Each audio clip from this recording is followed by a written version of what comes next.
Bless you. This is Bishop Donald Hilliard.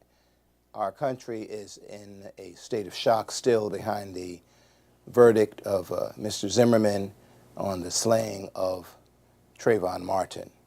Our prayers indeed go out to Trayvon's parents and to the George Zimmerman family. Our prayers are for the nation, that at this time we also might abide by the request of Trayvon's parents that we would walk in peace. This coming Saturday, and by the time many of you hear this may have been past, but this coming Saturday and thereafter there'll be a series of different protests and demonstrations which are occurring even now all over the country. We do need to protest, but we also need to participate more in the lives of our children.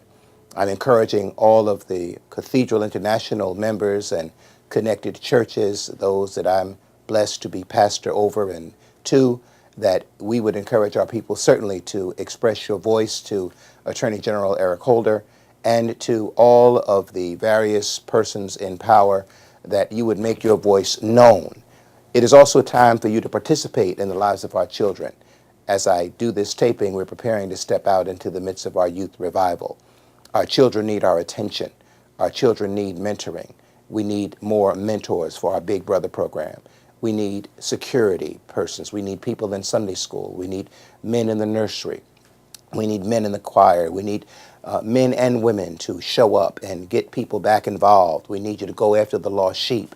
We need you to speak clearly and lovingly, but with power and authority to our children. Pull up your pants, take off your hat, work with some respect, but you can't live and act in a way that you have not seen or been taught. And so not everyone is fortunate enough to have had parents to instruct them. And so as the pastor of the cathedral, as I've always said, the church of Christ, the church, the temple, the mosque, I believe we become the divine parents of many of our wayward children. And so as far as our church is concerned, as you do know that I'm also president of Stop the Funeral, and that is what I do. I speak about violence and how we need to stop the funeral in our nation. I've written a book about it. We've done a play about it, but it's still occurring. And at the bottom of every level in this country, the African American community is, economically and educationally.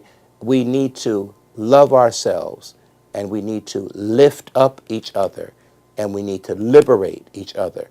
And we can do that by learning more. So let's take this opportunity to learn. What meaneth this? What meaneth this that we have to now explain to our children how to drive while black, or how to behave, or how to hold your hands and not touch this and not move suddenly.